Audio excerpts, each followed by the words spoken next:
바로 이야기를 시작하도록 하겠습니다. 저는 무척이나 평범한 사람이에요. 집안, 학벌, 외모, 다니고 있는 회사까지 전부 다 평균이거든요. 저는 살아온 인생을 한번 생각해보면 어렸을 때부터 항상 평균에 해당하는 사람이었던 것 같습니다. 항상 무엇을 해도 중간을 유지하는 그런 아이였어요. 그렇게 평범하게 자랐고 살아오다 운명의 여자를 하나 만나게 되었습니다. 저는 매일 아침 출근 전 항상 가던 카페에 들려서 커피를 한 잔 사서 출근을 하는 습관이 있습니다. 제가 당시 살고 있었던 동네에 작은 카페가 하나 생겼는데 그곳에서 매일 아침마다 아르바이트를 하던 한 여자가 있었어요. 항상 상냥하게 웃으면서 인사를 하고 친절하게 대하고 게다가 얼굴도 엄청 이뻤습니다. 매일 아침마다 커피를 사는 것은 이제 더 이상 습관이 아니었어요. 무조건 그 카페에 가서 커피를 사 먹곤 했죠. 매일 아침 웃는 얼굴로 밝은 목소리로 오늘도 화이팅 하세요 라고 인사를 건네줬는데 그 인사를 들으면 그날 하루 모든 일이 잘 풀리는 것만 같았었죠. 제가 정신을 차려보니 어느새 혼자 짝사랑을 하고 있더라고요. 조금씩 혼자 마음을 키워나갔고 더 이상 제 마음을 주체할 수 없다고 생각했을 때 마음을 고백해야겠다고 다짐했죠. 그리고 출근하기 전 제 마음을 쪽지에 적었고 제 명함과 함께 커피를 건네는 그 여자 손에 쥐어주고 도망치듯 출근을 했어요. 퇴근 시간이 다다를 때까지 제 전화에는 아무런 연락이 없었고 저는 속이 까맣게 타들어갔습니다. 그러다 밤 10시가 되던 순간 모르는 번호로 좋아요 라고 문자 메시지가 한 통 도착했어요. 정말 믿겨지지 않아 멀뚱멀뚱 문자를 보고 있으니 그 번호로 전화가 오더라고요. 서둘러 받았습니다. 전화는 당연하게도 그 여자분이셨고 전화를 받자마자 깨르르 웃으며 저를 반겨주었죠. 그날 날아갈 것만 같다는 말이 무슨 말인지 뼈저리게 실감할 수 있었어요. 그렇게 연애를 시작했습니다. 여자친구는 얼굴도 무척이나 예뻤어요. 김희선을 닮았다는 말을 종종 들을 정도의 외모를 가지고 있었습니다. 그뿐 아니라 성격도 무척이나 착하고 여성스러웠어요. 흔히 말해 내조를 잘하는 그런 여자였어요. 완벽한 사람이었죠. 저는 개발직에서 종사하고 있는데 직종이 직종이다 보니 야근이 무척이나 필수적입니다. 그럴 때마다 여자친구는 정말 하루도 빠지지 않고 제가 야근을 할 때마다 도시락을 싸와서 응원을 왔어요. 회사 사람들도 제 친구들도 모두가 저를 부러워했죠. 저도 한 번씩은 어떻게 이런 여자가 나를 만나? 라는 생각을 종종 했습니다. 그렇게 5년이 넘도록 연애를 했어요. 그러던 어느 날이었습니다. 심각한 목소리로 제게 할 말이 있다는 그녀의 말에 불안해졌습니다. 여자친구는 항상 밝고 웃음기 있는 목소리를 가지고 있었는데 그날만큼은 처음 들어보는 낮고 차가운 톤의 목소리로 얘기를 했었거든요. 카페에 먼저 가서 저를 기다리고 있었던 여자친구는 저를 보자마자 닭똥 같은 눈물을 흘리기 시작했어요. 놀란 제가 허겁지겁 달래주며 무슨 일이냐고 채근하기 시작하자 실토하더라고요. 자기야, 나 임신했어. 우리 어떡해? 사실 저는 당황스럽긴 했지만 속으론 너무 좋았어요. 저는 만나는 내내 결혼을 하고 싶다고 했지만 여자친구는 항상 준비가 되지 않았다는 말로 미루곤 했었거든요. 여자친구는 형편이 조금 어려운 편에 속했습니다. 여자친구는 저와 만난 이후로도 취직은 하지 않았고 계속 카페에서 아르바이트만 하고 있었어요. 취직을 할 수 있었지만 하지 못했던 이유는 아르바이트를 해야 집에 계시는 아프신 아버지를 돌볼 수 있었기 때문이었죠. 장시간 자리를 비우지 못하는 것에 비해 아르바이트는 그 카페 사장님께서 양해를 봐주시기도 하고 집과 거리도 가까워서 계속 아르바이트만 했었어요. 그렇게 번 돈으로 생활비도 충당해야 하지, 아버지 병원비도 충당해야 하지. 그래서 모은 돈이 없었거든요. 여자친구랑 어머니 둘이서 벌어도 아버지 병원비가 너무 많이 들어서 잘 모을 수 없기도 했고요. 그동안 저는 제가 많이 모아놨으니 괜찮지 않냐고 여러 번 설득했지만 여자친구는 용납하지 않았어요.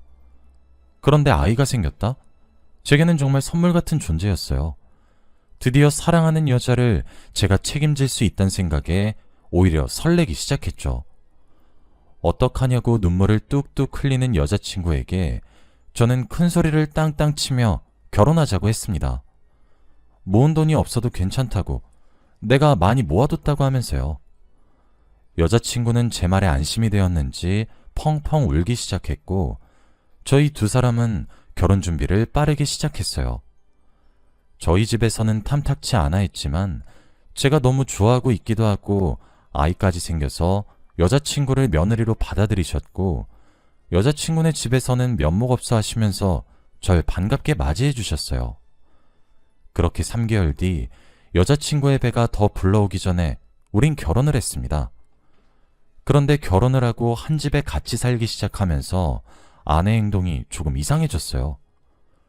5년이란 시간 동안 연애를 하면서도 거의 매일같이 만나곤 했었는데 단 한 번도 보지 못한 행동을 하기 시작했거든요.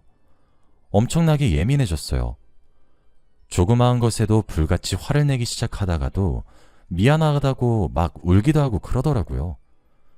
임신을 하면 호르몬 때문에 여자가 힘들다더니 그래서 그런가 싶어서 저는 찍소리 한 번 하지 않고 다 맞춰주었고 모든 짜증과 화를 받아줬어요. 힘들지 않았다면 거짓말이겠지만 제가 힘든 것보다 아내가 너무 위태로워 보여서 걱정이 많이 되었습니다. 하지만 임신 6개월 차 정도가 되었을 때부터 아내의 언행은 더 악화되었습니다. 조금만 수가 틀려도 집을 나가기 시작했어요. 처음엔 유 앞에 한두 시간 산책을 하는 것이겠지 하며 그냥 아내의 기분이 환기되기를 기다렸습니다. 실제로 한두 시간 정도 뒤 다시 집에 들어와 제게 사과하기도 했거든요. 그런데 시간이 점차 늘어났어요. 처음엔 한두 시간, 그 다음엔 3-4시간. 결국 하루가 지나도 집으로 돌아오지 않는 날들이 생기기 시작했죠. 그러지 말라고 좋은 말로 타이르고 애원하고 매달렸지만 제가 그럴 때면 나도 이런 내 자신이 너무 싫어 하면서 눈물을 뚝뚝 흘리니 정말 어떻게 대처를 해야 할지 모르겠더라고요. 저는 아내가 지금 정신적으로 심리적으로 내몰린 것 같다는 생각을 하게 되었고 많이 불안한 상태라고 판단했습니다. 그래서 친정에 가서 부모님과 요양을 하는 것이 어떻겠느냐고 제안을 했어요. 아내는 이해해줘서 고맙다는 말과 함께 제가 건넨 제안을 받아들였습니다. 아내가 가출하는 문제는 그렇게 해결했지만 아내를 친정에 보내고 나니 새로운 문제가 생겼어요. 저는 아내가 친정에 있어서 퇴근 이후 아내의 얼굴이라도 종종 보고 싶어서 찾아갔었는데 아내는 그런 저를 너무 싫어했거든요. 당신만 보면 너무 갑갑하다고. 준비되지 않은 상태에서 한 결혼이라 그런 것 같아. 나 정말 당신 얼굴만 보면 미칠 것 같단 말이야. 발작하듯 소리를 왁왁 질러대는데 정말 제가 어떻게 해야 할지 모르겠더라고요. 연락이라도 제대로 되기라나 전화를 받기라나. 그래서 찾아왔더니 얼굴도 보기 싫다며 내쫓는데 정말 미칠 것만 같았습니다. 오랜 기간을 알고 지냈던 연애 시절과 달리 180도 변한 아내의 모습에 서럽기도 하고 그런 아내의 변화가 너무 두려웠어요. 제 얼굴을 보기만 하면 뒤집어지는 아내의 모습에 저는 아내가 원하는 대로 연락도 만남도 가지지 않기로 했어요. 말이 안 된다고 생각하실지 몰라도 아내의 정서가 너무 걱정이 되었거든요. 아내가 이러다 정말 잘못될 것만 같았습니다. 결국 아내는 남편인 저 없이 혼자 아이를 출산했습니다. 서운했지만 그래도 이제는 예전 아내의 모습처럼 돌아오겠구나 기대를 가졌어요. 하지만 그건 정말 제 기대에 불과했습니다. 아이와 둘만의 시간을 가지고 싶다는 한마디만 남긴 채 아내는 홀연히 사라졌기 때문이에요. 처음엔 아내가 여전히 정서적으로 조금 불안한가 싶어서 묵묵히 기다렸습니다. 그러던 어느 날 며칠 뒤 집에 들어가겠다고 하지만 신고하면 이대로 영영 돌아가지 않겠다고 제게 문자를 보냈더라고요. 그 문자에 이게 무슨 말인가 싶어 처가댁에 전화를 걸어 아내의 행방을 물어도 모르겠다는 대답만 돌아올 뿐이었죠. 오히려 아내는 제가 있는 집으로 돌아가겠다고 처가댁을 떠났다고 하더라고요. 아내는 그렇게 호련히 연기처럼 사라졌습니다. 며칠 뒤 돌아오겠다는 문자와 달리 출산 이후 하루가 지나도 이틀이 지나도 결국 6개월의 시간이 흘러도 아내는 제가 있는 집으로 돌아오지 않았습니다. 그렇다고 해서 처가댁으로 돌아온 것도 아니었어요. 신고를 해야 하나 말아야 하나 하던 어느 날이었습니다. 아내가 집으로 돌아왔어요. 상처투성이의 모습이었고 왼발은 신발이 어디로 간 것인지 맨발이었고 오른발은 신발이 신겨져 있긴 했지만 걸레짝이었어요. 거의 8개월 정도 만에 보게 된 아내의 모습에 저는 심장이 떨어지는 기분이었고 아내를 다그치며 자초지종을 물었습니다. 아내는 제 품에 안겨 오열을 하면서 그동안의 이야기를 제게 들려주기 시작했어요. 아내가 들려주는 이야기는 이러했습니다. 아이를 출산하고 저와 함께 지냈던 집으로 돌아오는 길 골목길에 돌연 누군가 다가와 억지로 승합차에 태웠다고 했어요. 거세게 반항을 하려고 해도 품에 저희 아이를 안고 있었기 때문에 아이가 다칠까 제대로 된 반항 한 번 하지 못하고 아이와 함께 납치가 되었다고 하더군요. 아내를 납치한 사람은 2명의 남자였고 그들은 아내를 기절시켰어요. 기절한 아내가 정신을 차리고 눈을 떠보니 어느 날은 어딘가에 갇히게 되어 있다고 했었죠. 다행히 아이와 아내 전부 무사했고 거기서 그렇게 수개월 동안 갇혀있게 된 것입니다. 아내는 울며 불며 그들에게 살려달라고 돌려보내달라고 빌었지만 그럴 때마다 돌아온 것은 대답이 아닌 폭행이었다고 하더군요. 아내 이야기는 거기서 끝이 아니었습니다. 급작스럽게 납치가 된 것도 억울한데 아내는 저희 아이까지 그들에게 빼앗기고 말았다고 합니다. 아내는 그들이 건네는 물을 마시고 쏟아지는 잠을 참지 못해 잠이 들었는데 눈을 떠보니 깊은 산속이었다고 하더군요. 눈을 떴을 때는 이미 해가 저물어 날이 어둑어둑해졌고 위험할 수 있는 상황이었습니다. 산짐승들까지 하나둘 나타나기 시작하면서 아내는 정말 죽기 살기로 도망치기 시작했다고 했어요. 휴대폰도 지갑도 그 무엇도 가지고 있지 않았던 아내는 정말 2다리를 빠르게 움직여 살아남았다고 하더군요. 그렇게 며칠을 쫄쫄 굴으면서 도망을 치다 어떻게 그 산속을 빠져나오게 되었고 도로를 발견하게 되었다고 했죠. 도로 위 서 있는 아내의 모습을 본 한 시민분께서 경찰에 신고를 해주셨고 그렇게 아내는 기적적으로 돌아올 수 있게 된 거였어요. 비록 아이의 생사는 알 수 없게 되었지만요. 아내의 입에서 나온 이야기들을 저는 정말 믿기 힘들었습니다. 치안이 좋다고 전 세계에 소문이 자자한 대한민국에서 납치라뇨? 얼굴 한번 제대로 보지 못한 제 아이를 뺏기다뇨? 생사조차 알 수 없다뇨? 저는 정말 크게 분노했고 당장 경찰에게 도움을 청했습니다. 아내는 그런 저에게 보복을 당하면 어떻게 하냐고 울면서 매달리며 그런저를 말렸습니다.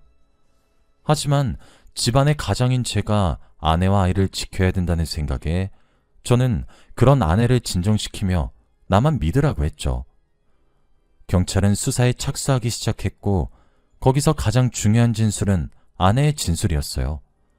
하지만 아내는 제대로 된 진술을 하지 못했습니다. 아내는 범행 현장의 피해자이면서 목격자도 되었지만 제대로 기억을 하지 못하고 있었거든요. 저한테 했듯이 말을 잘 하다가도 말이 도중에 잠깐씩 끊기곤 했어요. 의사의 소견에 따르면 납치가 되었을 뿐만 아니라 아이까지 잃게 되면서 너무 큰 충격을 받게 된 것 같다고 하셨어요. 그래서 머릿속에서 방어작용이 일어나게 되면서 기억이 흐릿해진 것 같다고 하셨죠. 저는 아내가 힘들어하는 모습에 가슴이 찢어질 듯 아팠고 그들을 정말 가만두지 않겠다고 또다시 한번 결심했습니다. 결국 경찰의 수사는 난항을 겪게 되었어요.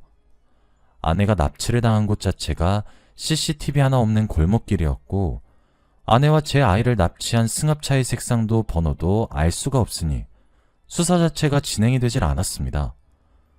하지만 경찰은 위대했고 끈질긴 수사 끝에 결국 단서를 찾게 되었어요. 그러나 담당 형사님께서 제게 연락해 알려주신 단서는 제가 받아들이기 힘든 진실이었습니다. 담당 형사님은 아내의 진술에 의아함을 품었다고 했어요.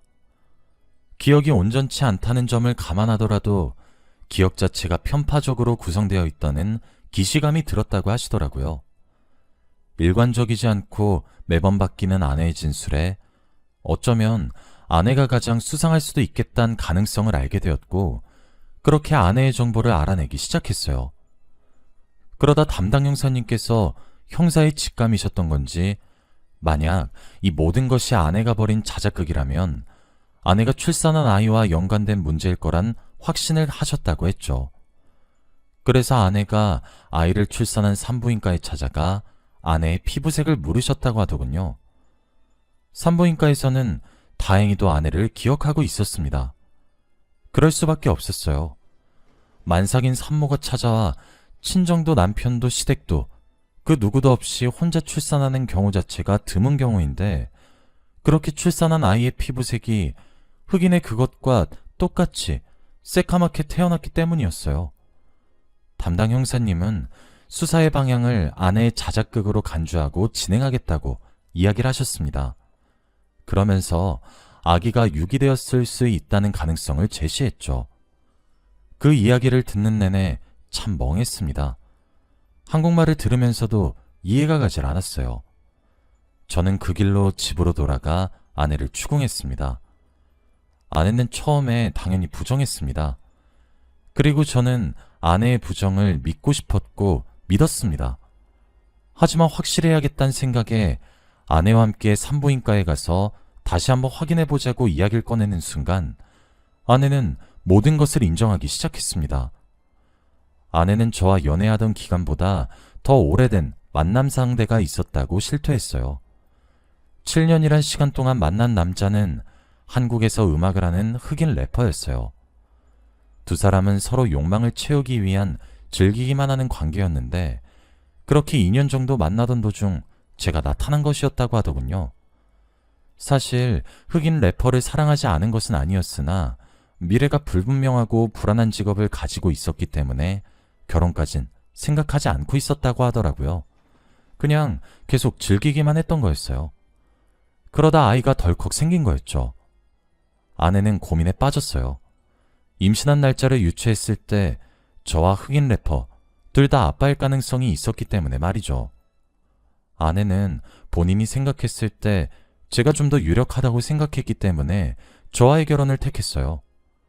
불분명하지만 멋있는 래퍼보다 안정적이지만 평범한 저와의 미래가 더 괜찮을 거란 생각을 가지고 말이에요. 그렇게 생각 없이 저와 결혼은 하게 되었는데, 초음파상으로는 아이의 피부색을 알 수가 없으니 점차 불안감이 엄습해왔다고 합니다. 제가 아이의 아빠일 가능성이 높을 뿐이지 확실하진 않았기 때문이죠. 결국 아내는 도둑 출산을 하기로 결심했고, 그러기 위해서는 정서적으로 불안한 사람이 되어야 했어요. 제게 화를 내고 비명을 지르고 그렇게 했던 모든 행동들이 전부 계획된 연기였던 거였죠. 아이를 낳는 순간까지도 제 아이이기를 간절히 바라고 또 바랬는데 태어난 아이는 흑인이었어요. 알고 보니 행방이 묘연했던, 납치를 당했고 어딘가에 갇혀있다던, 그러던 와중에 아이까지 뺏겼다던 그 8개월의 기간 동안 아내는 흑인 래퍼를 찾아가서 아이를 맡겼고 함께 알콩달콩 지내고 있었더군요.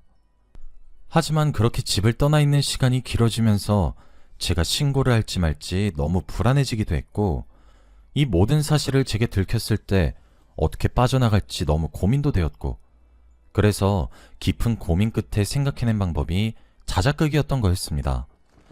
상처투성이 몸을 만들기 위해 산에 올라가 일부러 오르막길에서 굴러가면서 자신의 몸에 상처를 입혔고, 신발도 한 짝은 버려버리고 신고 있었던 것은 발로 밟고 사포로 갈아내고, 그러한 방법들을 통해 너덜너덜하게 만든 거였어요. 그리고 나서 멀리 떨어진 곳으로 직접 이동해서 마치 그제서야 겨우겨우 탈출한 것 마냥 꾸몄던 거였죠. 아내가 시외버스를 이용한 내역이 추가적으로 발견이 되었고, 아내는 그제서야 결국 모든 것을 포기하고 맞다고 인정했습니다. 새롭게 아내의 진술하는 과정에서 알게 된 처참한 진실은 제게 빗으로 날아 꽂혔습니다.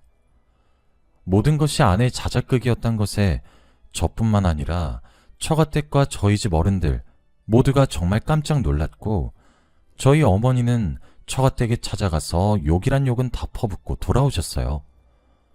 처가댁에서는 제게 미안하다고, 한 번만 딸을 용서해주면 안 되냐고 눈물로 호소를 했고, 아내 또한 제게 손이 발이 되도록 빌면서 평생 그 아이와 마주치게도 하지 않을 테니 넘어가달라고, 앞으로 속죄하며 살겠다며 제 바짓가랑이를 붙잡고 늘어졌습니다.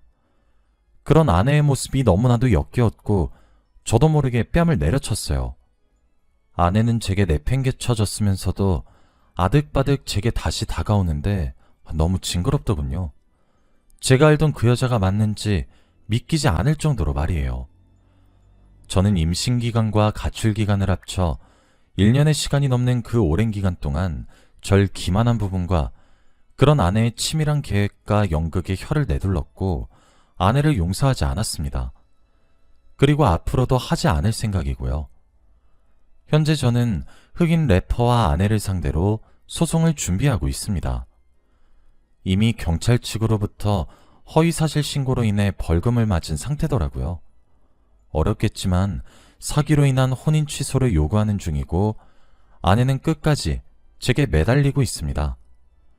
그동안 오랜 기간 제게 심리적 안정감을 주고 제 미래를 맡기고 싶다고 생각했던 여자의 끔찍한 두 얼굴을 목격하게 된 저는 아직도 제게 일어난 일련의 일들이 믿겨지지 않는 날들이 더 많습니다. 변호사님 말로는 제게 너무 유리한 상황이라 혼인 취소 요구는 물론 위자료까지 받을 수 있다고 하십니다. 저도 사람인지라 뜯어낼 수 있는 만큼 정말 온 힘을 기울여 뜯어낼 겁니다. 제가 상처받은 만큼 아내 또한 씻을 수 없는 상처를 받았으면 좋겠습니다. 여기까지가 제 이야기입니다. 이렇게 이야기를 털어놓으니 참 후련해지는 것 같아요. 제 이야기를 들어주셔서 너무 감사하고 여러분들께서도 제게 용기를 주셨으면 좋겠습니다. 제가 이 싸움에서 이길 수 있도록 말입니다. 감사합니다.